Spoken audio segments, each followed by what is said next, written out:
Hello friend, नमस्कार। Welcome to my channel visa guide देखने वाले आपसे फ्रेंड्स का मैं हार्दिक स्वागत करता हूं। चैनल शुरू करने से पहले आप सभी लोगों से रिक्वेस्ट है कि फर्स्ट टाइम जो दर्शक इस चैनल को देख रहे हैं, पहली बार जो व्यूअर चैनल को देख रहे हैं, उनसे मैं रिक्वेस्ट करना चाहता हूं, अगर आपने अभी तक इस चैनल को सब्सक्राइब नहीं किया है तो लाल कलर का आपको सब्सक्राइब बटन दिख रहा है, उस पर आप क्लिक करके इस चैनल को सब्सक्राइब कर सकते हैं। सब्सक्राइब करने का कोई चार्ज नहीं, सब्सक्राइब बिल्कुल फ्री है।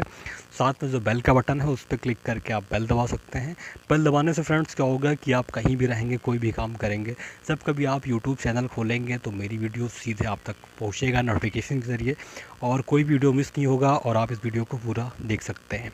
फ्रेंड्स, मैं इस चैनल पर जॉब इमिग्रेशन वीज़ा के बारे में लेटेस्ट वीडियो बना के डालता रहता हूं, जो काफ़ी इन्फॉर्मेशनफुल होता है। तो आपने सब्सक्राइब नहीं किया है तो फटाफट सब्सक्राइब कर लीजिए।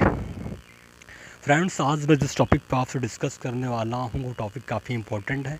आज मैं एक ऐसे पासपोर्ट की बात करूंगा जो आपको यूएसए का वीज़ा लेने की कोई ज़रूरत नहीं है। आपके पास अगर उस कंट्री का पासपोर्ट है तो आप यूएसए घूम सकते हो बिना वीज़ा के। आपको यूएसए का वीज़ा लेने की कोई ज़रूरत नहीं है। दुनिया में सबसे टफ़ काम होता है, सबसे डिफ़िकल्ट काम होता है यूएसए का वीज़ा लेना। लेकिन हाँ, एक कंट्री ऐसी भी है जहाँ पे जिसका पासपोर्ट अगर आपके पास है तो आपको यूएसए का वीज़ा लेने की कोई ज़रूरत नहीं है, और आप फ्रीली, आप बिना किसी हेडक के, बिना किसी प्रॉब्लम के आप यूएसए विज़िट कर सकते हो, यूएसए घूम सकते हो। लेकिन अगर आपने उस कंट्री का पासपोर्ट पा भी लिया तो उस पर कुछ टर्म्स एंड कंडीशन होती हैं जिसको आपको फॉलो करना पड़ेगा। तो मैं आपको बताता हूँ कि वो कंट्री कौन सी है और वहाँ आप कैसे जा सकते हैं, वहाँ पे आप कैसे रह सकते हैं, वहाँ की सिटीजनशिप आप कैसे ले सकते हैं। आपको मैं सारी चीज़ स्टेप बाय स्टेप बताऊँगा।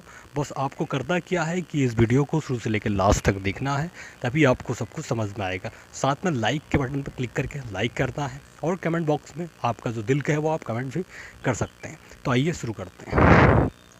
तो फ्रेंड्स, आज मैं एक ऐसी कंट्री के बारे में बात करूंगा जिसका नाम है federal State Micronesia. Federal State Micronesia जो है ये बहुत ही छोटी कंट्री है, और ये छोटे छोटे आइलैंड हैं जिनको मिलके ये कंट्री बनी है। और ये कंट्री आपको ऑस्ट्रेलिया और पलाऊ और नायरू समुंदर के बिल्कुल पैसिफिक ओशन में, समुंदर के बिल्कुल बीचों बीच में कई सारे छोटे छोटे आइलैंड हैं, कई सारे छोटे छोटे द्वीप हैं। उन द्वीपों को मिला के ये जो कंट्री है ये बना हुआ है, और इसका नाम है फेडरल स्टेट माइक्रोनेशिया।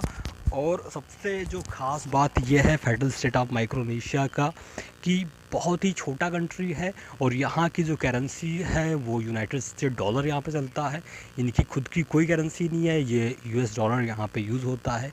अगर आप यहाँ जाओगे तो आपको यूएस डॉलर कैरी करना पड़ेगा, क्योंकि यूएस डॉलर ही यहाँ पे चलता है। यहाँ की जो ऑफिशियल लैंग्वेज है तो वो इंग्लिश है। बाकी रीजनल लैंग्वेज कई सारी हैं, और रीजनल लैंग्वेज जो है वो कई सारे हैं, लेकिन आपको इंग्लिश यहाँ पे ज़्यादा बोलचाल प्रयोग होता है। तो आप जो ऑफिशियल लैंग्वेज इंग्लिश है उसी को आप यूज़ कर सकते हैं। और माइक्रोनेशिया कैसे पहुँचें? माइक्रोनेशिया जो है वो सभी कंट्री को वीज़ा फ्री ऑन अराइवल देता है। अगर आप इंडिया से हो, पाकिस्तान से हो, बांग्लादेश से हो, नेपाल से हो, तो आपको माइक्रोनेशिया जाने के लिए वीज़ा लेने की कोई ज़रूरत नहीं है। आपको माइक्रोनेशिया अगर आप जा रहे हो तो आपको 30 डेज़ का वीज़ा फ्री ऑन अराइवल मिलेगा। उसके बाद आप वीज़ा एक्सटेंड भी करा सकते हो। उसके कुछ और तरीके हैं, कुछ और कंडीशन हैं, वो मैं आपको नेक्स्ट वीडियो में बताऊँगा कैसे आप वीज़ा एक्सटेंड कराओगे। लेकिन बहुत ही आसानी से आपका वीज़ा एक्सटेंड हो जाएगा। और अगर आप यूएस पासपोर्ट होल्डर, अगर आपके पास यूएसए का पासपोर्ट, अगर आप यूएस की सिटीजनशिप हो, तो आपको 365 दिन आपको माइक्रोनेशिया में आप 365 दिन रुक सकते हो। अगर आप यूरोप के हो, अगर आपके पास यूरोपियन पासपोर्ट है, या फिर आप पर यूरोप की रेसिडेंसी है, तो आप माइक्रोनेशिया में 3 मंथ तक आप स्टे कर सकते हो। तो फ्रेंड्स, 3 मंथ तक आप माइक्रोनेशिया में स्टे कर सकते हैं अगर आपके पास यूरोपियन पासपोर्ट है या आपके पास यूरोपियन रेसिडेंसी है। अब मैं बात करता हूँ कि आप माइक्रोनेशिया जाएँ तो कैसे जाएँ, वहाँ आपको कहाँ से फ़्लाइट मिलेगी, और कैसे आप कहाँ से आप माइक्रोनेशिया जा सकते हैं उसके बारे में आपको बताता हूँ। फ्रेंड्स, माइक्रोनेशिया में 2 इंटरनेशनल एयरपोर्ट हैं, एक चुक एयरपोर्ट है, एक एयरपोर्ट और है। तो वहाँ पे जाने के लिए आपको जो फ़्लाइट है वो बहुत ही लिमिटेड फ़्लाइट है, और बहुत कम फ़्लाइट वहाँ पे जाने के लिए है। और अगर आप माइक्रोनेशिया जा रहे हो तो फिर आपको फ़्लाइट कुछ कंट्री से मिलेगा। अगर आप इंडिया से डायरेक्ट माइक्रोनेशिया जाना चाहते हो, या पाकिस्तान या बांग्लादेश या नेपाल से आप डायरेक्ट जाना चाहते हो तो डायरेक्ट इंडिया, पाकिस्तान, बांग्लादेश और नेपाल से कोई भी डायरेक्ट फ़्लाइट नहीं है। आपको उसके लिए किसी और कंट्री में जाना पड़ेगा और उस कंट्री से आपको माइक्रोनेशिया जाना पड़ेगा। तो मैं आपको बताता हूँ कि आप किस कंट्री से आप माइक्रोनेशिया जा सकते हो। तो फ्रेंड्स, अगर आपको माइक्रोनेशिया जाना है तो उसके लिए काफ़ी लंबी फ़्लाइट आपको लेनी पड़ेगी। माइक्रोनेशिया तभी पॉसिबल है जब आप इंडिया से फ़िजी जाओ और फ़िजी से आप किरबती जाओ या फ़िजी से आप नाहरू जाओ। नाहरू से आप जा सकते हो माइक्रोनेशिया, और कि आप फ़िजी से आप किरबती जा सकते हो। किरबती से फ़्लाइट माइक्रोनेशिया के लिए है। तो माइक्रोनेशिया के लिए बहुत ही लिमिटेड फ़्लाइट है। माइक्रोनेशिया अगर आप जा रहे हो तो आपके पास तो फिर कुछ कंट्री हैं जहाँ से आप फ़्लाइट ले सकते हो। आप पपुआ न्यू गिनी से ले सकते हो। पपुआ न्यू गिनी की जो राजधानी है पोर्ट मैप से, वहाँ से भी आपको फ़्लाइट मिल जाएगा। कुछ एयरलाइंस हैं जैसे कि Air Nauru, Air New Guinea, PNG Airlines और फिजी एयरवेज़ और यूनाइटेड एयरलाइंस। तो कुछ एयरलाइंस हैं जो फेडरल स्टेट माइक्रोनेशिया का डेस्टिनेशन है वहाँ जाता है। तो अगर आप इंडिया से जा रहे हो तो आपको किसी न किसी कंट्री को शेयर करना पड़ेगा। तो जिन कंट्रियों से आपको फ़्लाइट मिल सकती है उनका मैं आपको नाम बताता हूँ। आप पपुआ न्यू गिनी और फिजी और नायरू, किरबती, और यूएस से भी फ़्लाइट जाता है, हवाई से फ़्लाइट जाता है। तो इस तरीके से आप जा सकते हो।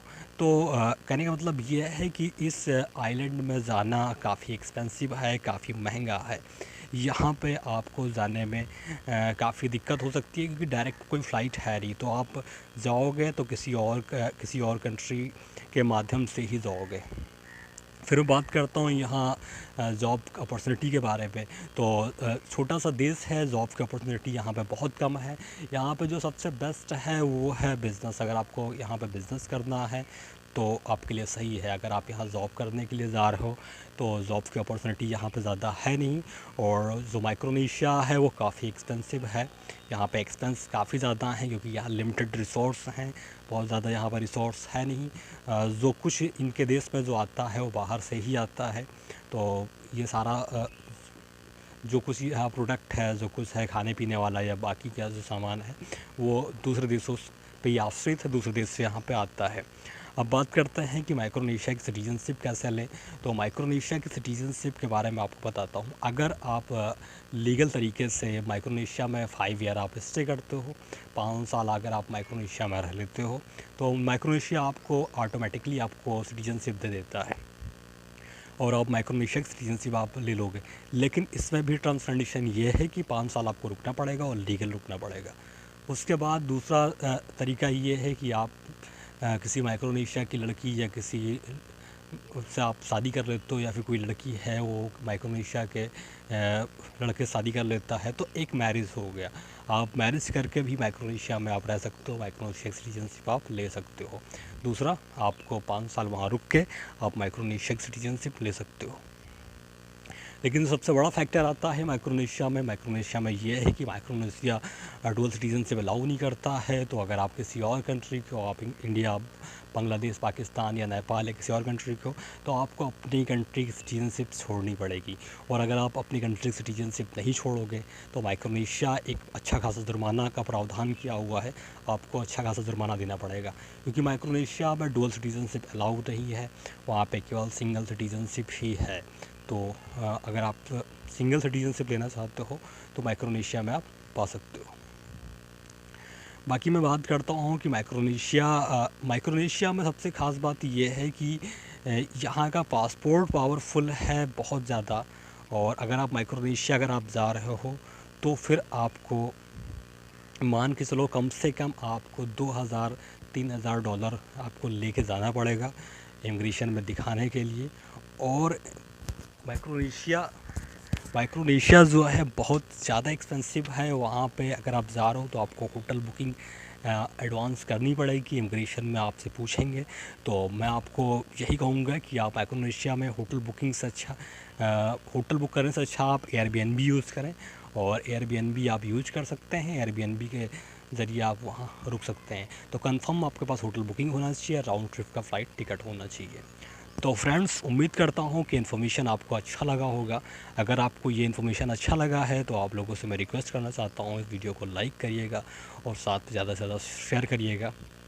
मिलते हैं नेक्स्ट वीडियो में किसी लेटेस्ट अपडेट के साथ में, तब तक के लिए bye, take care, bye bye.